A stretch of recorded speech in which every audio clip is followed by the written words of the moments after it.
mo kí ọlọ́wọ́n ọba mo ṣèbọ olódùmarè ìbà kọ́dá ayé ìbà ṣẹ̀dá ọ̀run mo ṣèbà Ọ̀rúnmìlà tó yẹni tí ò sunwọ̀n ṣe mojúbọ ọkùnrin mojúbọ obìnrin mo kí gbogbo ojú tó ń wò mí níbikíbi tí ẹ ti ń gbọ́ mi káàkiri àgbáńlá ayé. Èyí ni ìwádìí oṣù karùn-ún May ti ọdún 2024 fún àwọn tó ń lo ìràwọ̀ iná tó gbóná riri Leo, àwọn tí a bí láàrin July 23 sí August 22. mo kí ẹ̀yin tẹ́ ń lóràwọ̀ ẹ káàbọ̀, ẹ̀yin tẹ́ ń wò mí pátá ẹ bá mi share rẹ̀, ẹ ń lóràwọ̀ yóò ẹ lóràwọ̀ yóò ẹ pín kó kárí ilé kó kárí oko. Ẹ mọ̀ bóyá àwọn tó ń lóràwọ̀ yìí wà nínú friends yín tí wọ́n lè máa wò ó tí ó sì máa jẹ́ àǹfààní fún ọ̀pọ̀lọpọ̀ ènìyàn. Ẹ pín nínú ṣíṣe iṣẹ́ ìjọmọ ènìyàn yìí. This is an humanitarian work, this is an independence movement. Ẹ jẹ́ kí gbogbo wa kí á gbárùkù ti ìwà bí a ṣe ń ṣe yìí, kí a máa bá wa share rẹ̀. Èyí ló máa jẹ́ nǹkan àwòrí fún àwa náà. Ẹ̀yin tí ẹ̀ ń lo ìràwọ̀ iná tó gbóná riri Leo, mo kí yín káàbọ̀ sínú oṣù karùn-ún May. Oṣù yìí á dára fún yín, á sọ yín sí, á sọ yín sówó, á sọ yín sí ìfọ̀kànbalẹ̀. Lẹ́yìn tí oṣù kẹrin tí a lò tán yìí tó ti jẹ́ kí ẹ wà very busy dáadáa, oṣù yìí ń sọ fún yín wípé kí ẹ gbìyànjú láti relax, torí stress tẹ́ go through ní oṣù tí ó lọ yẹn ó dàbí ìgbà pé ó fẹ́ pọ̀ díẹ̀. Nínú oṣù yìí ẹ máa ní àkókò iṣẹ́, ẹ máa ní àkókò eré, bẹ́ẹ̀ sì lẹ máa ní àkókò láti fi sinmi gẹ́gẹ́ bí ó ti ṣe ń wù yín lọ́kàn láti máa sinmi púpọ̀ nínú oṣù tí a ṣẹ̀ṣẹ̀ mú yìí. Ní ọjọ́ Thursday ìyẹn May 2, ó ṣeéṣe kí ìyípadà kí ó dé bá ìbáṣepọ̀ tó wà láàrin ẹ̀yin àti ènìyàn. Kí ẹ má wulẹ̀ jákàn, kò ń ṣe ìyípadà burúkú, ìyípadà rere ló fẹ́ dé.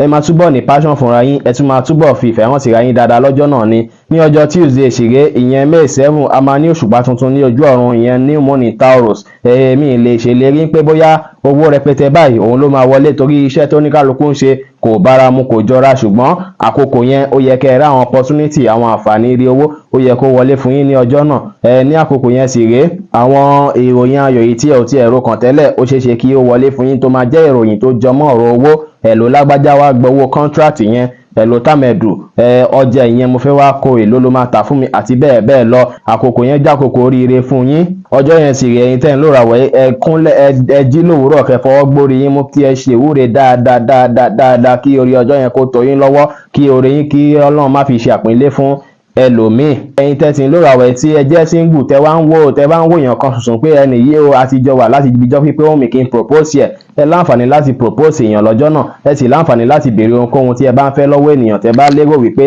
ẹni náà lè ṣe ìrànlọ́wọ́ náà fún yín. Ní ọjọ́ Tuesday yẹn May 14, kí ẹ rí dájú pé ẹ mú títọ́jú ara yín ní ọ̀kúnkúndùn, kí ẹ má stress ara yín jù, kí ẹ take care ara yín, kí ẹ jẹ nǹkan tó wù yín, kí ẹ mu nǹkan tó wù yín, kí ẹ wà okay ní ọjọ́ náà. Ẹ rántí pé tí ẹ bá wà ní ìrọ̀rùn, ìgbà yẹn ni ìgbésí ayé yín tún máa ń sunwọ̀n dáadáa, tí ẹ máa ní agbára àtakitiyan láti ṣe ohunkóhun tí ẹ bá fẹ́ ṣe ní ìrọ̀rùn. Àkókò yẹn sọ fún yín pé kí ẹ rí dájú pé ẹ sinmi dáadáa, kí ẹ sì take care ara yín. Lọ́jọ́ Wednesday yẹn May 15, níbi iṣẹ́ yín àbí láyèkáyè tẹ́ bá ti ń ṣiṣẹ́, àwọn nǹkan tí ó bá tẹ́ yín lọ́rùn níbẹ̀, kí ẹ rí dájú pé ẹ wò fínífíní, kí ẹ wo bẹ́ẹ̀ yẹ fẹ́ ṣe tí ó máa tún tẹ́ yín lọ́rùn, tí a túbọ̀ wà much more better ju ti àtẹ̀yìnwá lọ. Tó bá ṣe pé níbi iṣẹ́ oṣù ni ẹ lè appeal fún pé bóyá bí tẹ́ ti ń wọ̀ ọ̀nà jìn, àwọn nǹkan tó ṣàmà mú ìrọ̀rùn dé, ẹ lè béèrè ní àkókò yẹn tí ìrọ̀rùn sì máa padà dé bá iṣẹ́ yín, tí àwọn tí ó jẹ́ superior yín tí wọ́n máa grant wishes yín ní ọjọ́ náà. Ní ọjọ́ Saturday ìyẹn May 18, ẹ máa ní agbára káká gidi gan látàrí pé Òòrùn àti Jupiter ó jọ bí ìgbà pọ̀ máa kò láì papọ̀ lọ́jọ́ náà, ní ìtòsí máa ní positive impact nínú life yín. Agbára káká máa wà fún yín, ìgboyà tó pọ̀ sí máa wà fún yín pẹ̀lú. Ìtẹ́ẹ̀fì wá ní gbogbo ẹ̀ náà lẹ́fẹ́ máa dà lórí pé kẹ́ ṣiṣẹ́ kárakára, ẹ tún lo kẹ́ pín ìgboyà yẹn àti agbára tẹ́lẹ̀ yẹn kí ẹ pín sí ọ̀nà tó pọ̀, kí ẹ lò ní social activity yín, kí ẹ lò ní social life yín, kí ẹ lò ní professional life yín, kí ẹ sì lò ní relationship life yín náà pẹ̀lú. Bákan náà sì rèé, kí ẹ lò ní ààyè entertainment life yín náà, kí ẹ dùn ra yín nínú, kẹ́ ṣe gbogbo nǹkan tá mú kí inú yín dùn káyọ̀ yín kún. Ní ọjọ́ Monday yẹn May 20, ọjọ́ yẹn jẹ́ ọjọ́ tí a máa bọ́ sí àkókò àwọn tó ń lóràwọ̀ afẹ́fẹ́ aláwàdà Gemini. Èyí sì ní ohun tí ó ń tọ́ka sí nípa ìgbésí ayé yín, torí ní gbogbo ọ̀sẹ̀ yẹn jálẹ̀ ó ṣeéṣe kí ẹ láwọn ọ̀rẹ́ tuntun, kí ìrọ̀rùn dé bá yín. Àkókò yẹn àmọ̀ràn mi fún yín ni pé kí ẹ gbìyànjú láti enjoy ara yín, kí ẹ má wulẹ̀ ṣiṣẹ́ àṣekára ju bí ó ṣe yẹ lọ, kí ẹ ṣiṣẹ́ díẹ̀, kí ẹ jẹ̀gbádùn díẹ̀, kí ẹ maintain health yín, kí ẹ ṣe dáadáa. Àkókò yẹn dára púpọ̀ fún yín láti fi ṣe gbogbo nǹkan tá tẹ́ yín lọ́rùn, tá mú kí inú yín dùn káyọ̀ yín kún. Tó bá di ní ọjọ́ Thursday yẹn May 23, a máa ní òṣùpá ràbàǹdẹ̀ kan ní ojú ọ̀run ìyẹn full moon in Sagittarius. Èyí yẹn sì sọ fún yín wípé kí ẹ rí dájú pé ẹ sinmi dáadáa. Ẹ̀yin tẹ́ bá ti lólùfẹ́ kẹ́ wà pẹ̀lú olólùfẹ́ yín, ẹ̀yin tẹ́ bá ti ní kí ẹ wáyè láti sinmi dáadáa kí ẹ ṣe nǹkan tó máa tẹ́yín lọ́rùn lọ́jọ́ náà. Ọjọ́ náà ń ṣọjọ́ tí ẹ gbọ́dọ̀ máa rìn káàkiri ní alẹ́, kí ẹ tètè wọlé sùn lọ́jọ́ yẹn ló dára jù. Ní ọjọ́ Thursday yẹn May 23, àkíyèsí kan rèé tí màá pàkíyèsí yín sí, àmọ̀ràn kan rèé tí màá mú wá fún yín. Ní ọjọ́ náà ó ṣeé ṣe kí ẹ̀yin tẹ̀ ń lòrà wọ̀ yìí, ọkùnrin àti lóbìnrin, pàápàá àwọn tó jẹ́ single àbí gbogbo yín lápapọ̀, kí ẹ dédé bẹ̀rẹ̀ sí ní feelings fún ẹni tí ó jẹ́ bí ọ̀rẹ́ yín. Bí ẹni tó jẹ́ bí ọ̀rẹ́ yín, ó lè jẹ́ ọ̀rẹ́ obìnrin sí ọ̀rẹ́ ọkùnrin tó ṣe pé ẹjọ́ fẹ́ra yín rárá tẹ́lẹ̀, ó ṣeé ṣe kí ẹ bẹ̀rẹ̀ sí ní feelings fún wọn. Àkíyèsí tí mo wá pè yín sí ni pé ẹ̀yin tẹ́ jẹ́ ẹni tí ó ti ní ìyàwó tó ti ní ọkọ, irú nǹkan bẹ́ẹ̀ yẹn kí ẹ rí dájú pé ẹ ní self discipline ní ọjọ́ náà, irú nǹkan bẹ́ẹ̀ yẹn má bàa wáyé, kó má bàa fa nǹkan tí ó máa di gbọ́nmi sí omi ò tó, kí ẹ kíyèsára lákòókò yẹn. Kì í ṣe gbogbo ẹ̀yin tẹ́ ń lòrà wọ̀ ìpátá ni èyí fẹ́ ṣẹlẹ̀ sí, ó ṣeé ṣe kó jẹ́ díẹ̀ nínú ẹ̀yin tẹ́ ń lòrà wọ̀ ni èyí máa ṣẹlẹ̀ sí. Ní ọjọ́ yẹn sì rèé tó ti wá dájú ní pé kí ẹ yá òye lọ́wọ́ ọ̀rẹ́ yín tí ọkàn yín fà sí yẹn.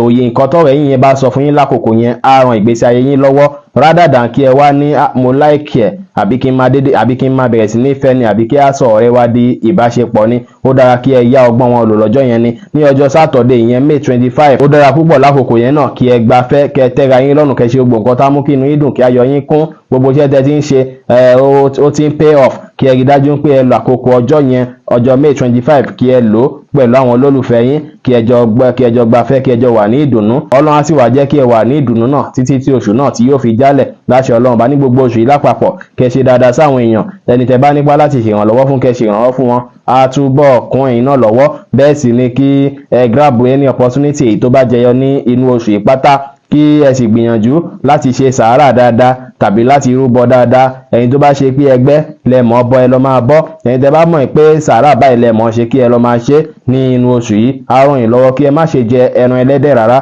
nínú oṣù yìí, kò tún dára kí ẹ pa kòkòrò rárá nínú oṣù yìí. Bẹ́ẹ̀ sì ni kí ẹ sì má ṣe fi àyè gba kí ẹnikẹ́ni fọwọ́ gba yín lórí tàbí fọwọ́ kàn yín lórí rárá nínú oṣù yìí, láláì jẹ́ pé ó gba permission yín. Tẹ́ bá fẹ́ lọ ṣerun gan, ẹ̀yin fúnra yín ti mọ̀ pé mo fẹ́ lọ ṣe ni, ẹ má fàyè gba kí any other person kàn dédé fọwọ́ kàn yín lórí rárá nínú oṣù yìí, kò dára. A máa pàdé nínú oṣù kẹfà June ti ọdún tí a wà nú èyí. Ẹ̀yin tẹ́ ń wò mí pátá, etí tẹ́ fi ń gbọ́ mi ò ní di, ojú tẹ́ fi ń wò mí kò ní fọ́. Ẹ bá mi pín, ẹ bá mi share, ẹ support nǹkan tá a gbé dání, ẹ support wa nípa bíbá wa share rẹ̀. Ẹ̀yin tí ẹ ní kankan àbí méjì tẹ́ fẹ́ fi kún ministry yìí lọ́wọ́, ẹ láǹfààní láti kàn sí wa, láti pè wá, ọkàn wa balẹ̀ àríbá ṣe ń fẹ́. Ẹ̀yin tẹ́ fẹ́ ṣèwádìí onírúurú náà, ẹ má gbàgbé Ọlọ́run Olódùmarè nìkan lọ́ba tó ní ìmọ̀ jùlọ. Ẹ lè kàn sí wa ní WhatsApp 09033897161. Ire ò gbájẹ́ tiwa ní inú oṣù yìí láṣẹ Ọlọ́run ọba. Ire o.